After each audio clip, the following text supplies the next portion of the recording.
Hello students. Today we are here to discuss your worksheet number 49 of class 10 science. Today's date is 29th October 2020 and your chapter is heredity and evolution. Today we are going to start with this new chapter. This is chapter number 9 of your NCERT book. In this chapter you are come across with the new terminologies. Let's do it. First is heredity. What is heredity? Transmission of traits and characters from one generation to another or from parents to their offspring is called heredity. That means जब हमारे जो traits होते हैं, जो characteristics हैं, जब एक generation से दूसरी generation के अंदर जाते हैं या parents से उनके बच्चों की तरफ जाते हैं, offspring की तरफ जाते हैं, उसे हम heredity कहते हैं. And what is variation? The difference between the characters or the traits among the individuals of the same species are called variations. That means अगर same ही species के individuals के अंदर सेम कैरेक्टर के अंदर जो चेंजेस देखने के लिए मिलते हैं वो वेरिएशन कहलाते हैं. फॉर एग्जांपल इसके अंदर हम एग्जांपल लेते हैं, ह्यूमन ईयर का एग्जांपल लेते हैं, ईयर लोब का. आपने देखा होगा, आप कानों की तरफ गौर करिए लोगों के, आप खुद देखिए किसी किसी के ईयर में तो नीचे की तरफ जहाँ पे जो है लोग गर्ल्स जैसे टॉप्स वगैरह पहनती हैं उसमें आप देखिए कि ईयर लोब प्रेजेंट होती है. ठीक है, कुछ कुछ के वो ईयर लोब प्रेजेंट नहीं होती, कान जो है वो थोड़े चिपके हुए से होते हैं. ठीक है, तो ये क्या है? ये वेरिएशन है. ट्रेड सेम है, स्पीशीज सेम है, ह्यूमन बीइंग है, ट्रेड भी सेम है. ईयर की बात कर रहे हैं हम, ईयर लोब की, बट इट मे प्रेजेंट और it may not be present. तो ये क्या है? ये वेरिएशन है. तो the difference between the characters of the traits among the individuals of the same species are called variation. जैसे आप ये डायग्राम देख रहे हैं, यहाँ पे सेल का डायग्राम दिखाया है. ये सेल मेम्ब्रेन है, ये आपका न्यूक्लियस है और न्यूक्लियस के अंदर हैं आपके क्रोमोसोम्स. और ये क्रोमोसोम्स बने हैं डीएनए से और डीएनए के अंदर आपके क्या है? जीन्स, जो डीएनए को बना रहे हैं. ठीक है, जीन्स क्या होते हैं? जीन्स हैं आपके the basic and the structural functional unit of the heredity and gene makeup of DNA structures. DNA structures को ये बनाते हैं.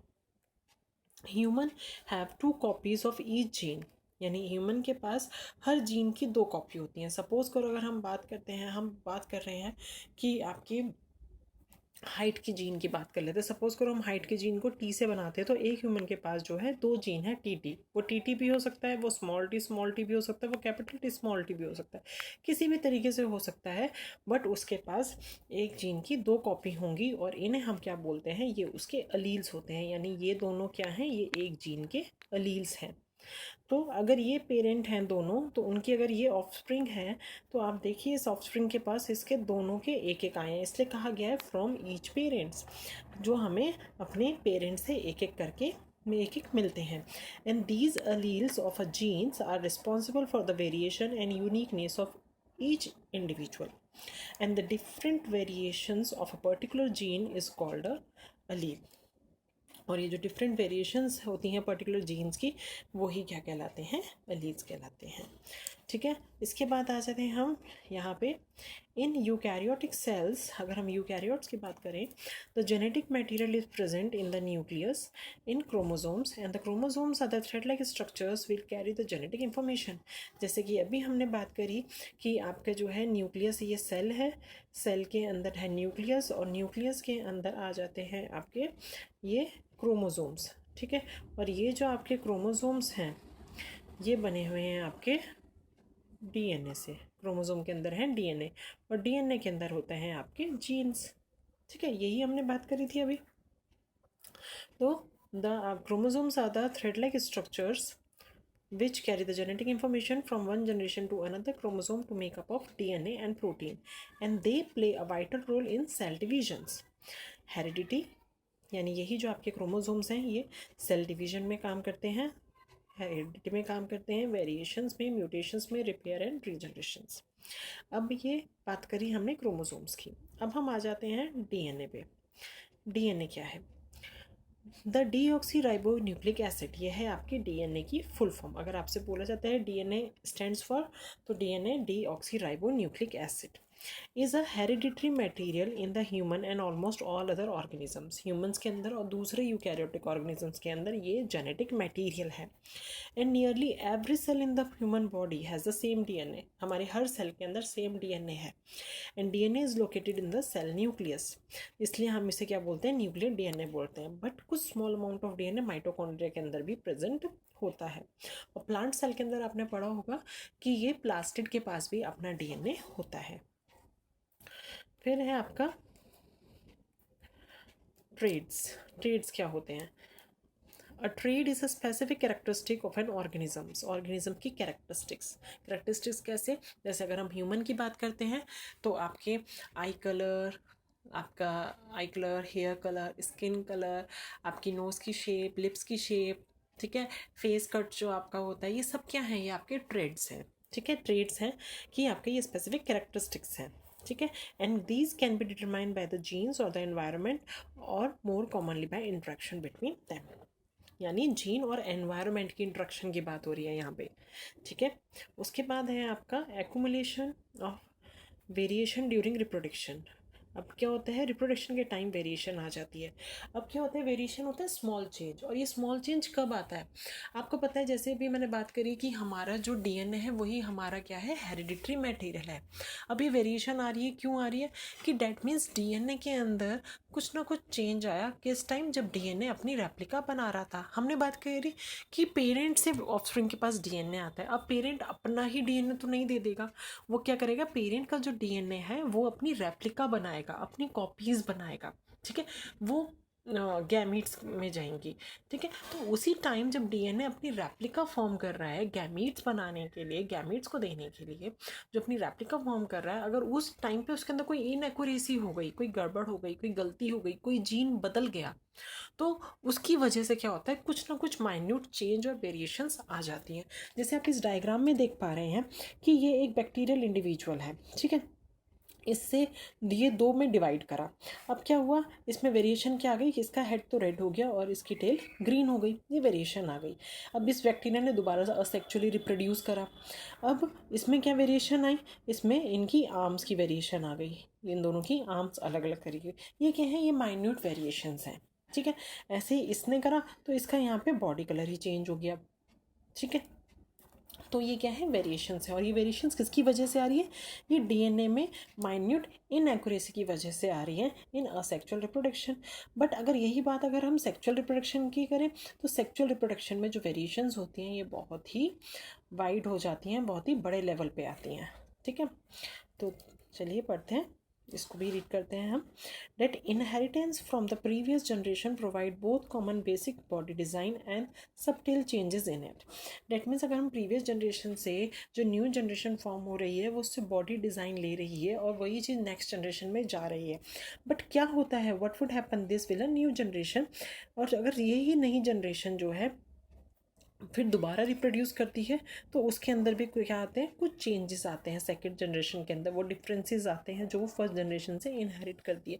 अब ये रीज़न क्या है डिफरेंस होने का? भाई जो पेरेंट्स हैं फर्स्ट जनरेशन में, जो पेरेंट्स हैं, अगर हम सेक्सुअल रिप्रोडक्शन की बात करें तो उसके अंदर क्या है, पेरेंट्स क्या होते हैं, फादर की जनरेशन अलग है, मदर की जनरेशन अलग है, तो यानी दो डिफरेंट जनरेशन से वो कैरेक्टर्स आ रहे हैं। तो जो न्यू इंडिविजुअल फॉर्म होगा वो दोनों के बेस्ट कैरेक्टर्स को इनहेरिट करेगा। ठीक है, तो ये वेरिएशन आ ही जाएगी कहीं ना कहीं। and as well as newly created differences. It would be represent the situation if a single parent reproduce. Single parent reproduction की बात हो रही है, that means asexual reproduction की बात हो रही है, that as happen in a asexual reproduction. If once bacteria divide, जो अभी आपको फिगर के अंदर बताया था, and then result two bacteria divide again, the four individual bacteria generated would be very similar. bacteria तो बहुत similar है, but उनके अंदर थोड़ा थोड़ा changes देखने के लिए मिल रहा है, and there would be only a very minor difference between them. And generate किसकी वजह से हो रहा है? Due to the small inaccuracy in DNA copying. जैसे आपको बताया डीएनए कॉपिंग, यानी डीएनए जब अपनी कॉपी बना रहा था, अपने आप को रेप्लिकेट कर रहा था।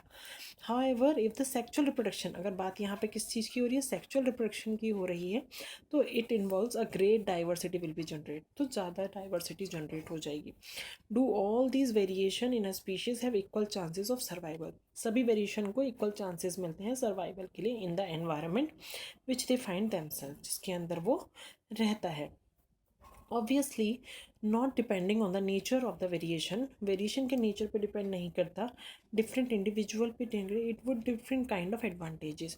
ये है कि उस वेरिएशन की उसको एडवांटेज मिल रही है या नहीं मिल रही, या जिस एनवायरनमेंट के अंदर वो रह रहा है तो जो वेरिएशन उसके अंदर आई है, क्या उस वेरिएशन की वजह से वो उस एनवायरनमेंट में सर्वाइव कर पाएगा या वो उस एनवायरनमेंट में सर्वाइव नहीं कर पाएगा।